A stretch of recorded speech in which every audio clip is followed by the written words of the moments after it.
Tom Jones, Tom Jones, Tom Jones. Not that one. Right. Your windmill. So, there's several things going on that I'll be able to help you with, right? And one of them is go back to the conventional windmill. Your windmill is great, by the way. As you know, in the windmill, I'll demonstrate it. I always demonstrate this way, but I'm going to do this way because this is the harder way for me. I'll go into that in a minute. Kurt, if you're watching, I'll do another video for you in a minute. Just because I know you're interested in this stuff. It's not specifically for you, it's something I realised from this squat thing you posted anyway. So, feet at 45 degrees, hips back, and you're rotating from your T-spine.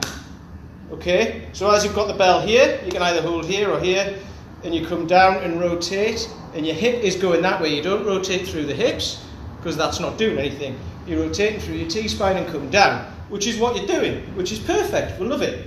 Anyone else watching, if you're not doing that, that's what you do. So, Tom, everything I'm going to say is interlinked on this. So what's happening is, when you're doing it bottoms up, you're holding the bell here. Okay? Claire's on. Hello, Claire. You're holding the bell here. So what will happen is, when you clean that up to here, as you press it and do the windmill, it's on your thumb side, so your arm bends and holds it like this. Okay? And I've gone through this before. I was struggling with this. So your arm bends, and when your arm's bent there, there's a line of fascia which goes up your arm and down into your pec minor here, all the way up your thumb and down into your pec minor. That line is what you're working there, okay? So ideally what you want to do is activate, so your arm's bent. Whereas if you can activate the opposite line from your little finger up the back of your arm, where your elbow goes, and down behind your shoulder blade, that's where the bell sits. So currently, you're having the bell sitting on your shoulder like this. So there's muscle along there, but it's all very little. As opposed to having the bell sitting on the underside of your arm, down into your shoulder. Okay? So that would be cleaning the bell up from this side. So you'll see the difference. I don't know if I'll be able to do it this way, actually. But if you clean it up from that side, it's now pushing this way on my arm. Hopefully that makes sense. So if I push that up and start to do that, it's pressing down here into there. I can feel it there. Now, if I take that this side, bosh, that's way easier. It's now right the way down there, and I can feel it in my lat. Press, wallop. You can see straight away that's much easier, all the way down there. So it's resting down there, which then comes down here onto my hip. I can feel it tight here. Wallop, there we are. That's where you want to be, okay? So, I'll tell you what, demonstrating bottoms up stuff isn't half tiring. Anyway, I've just finished the session as well. So, go back to the conventional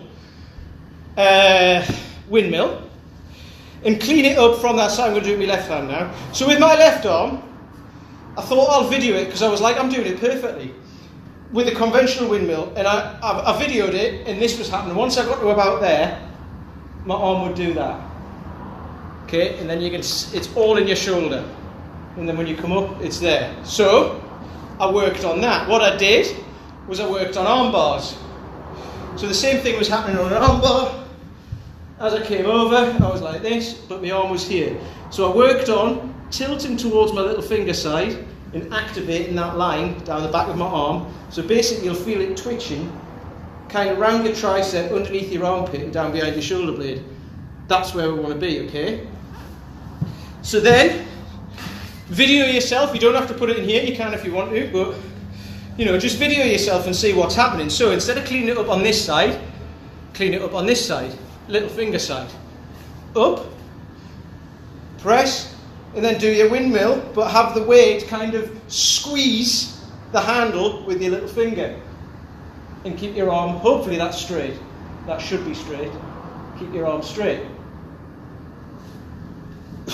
Okay, and then, let's see if I can do this both sides.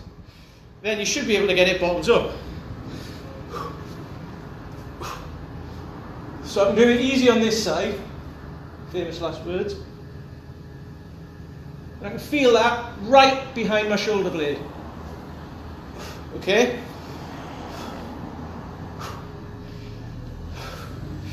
So that's fine with that one. Let's just test.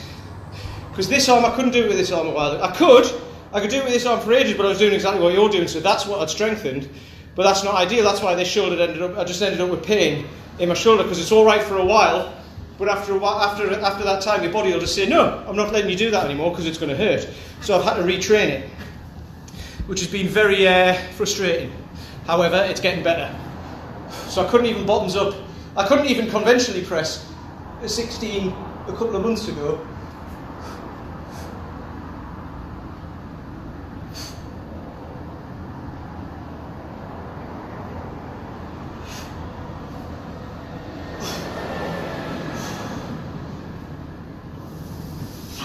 And I certainly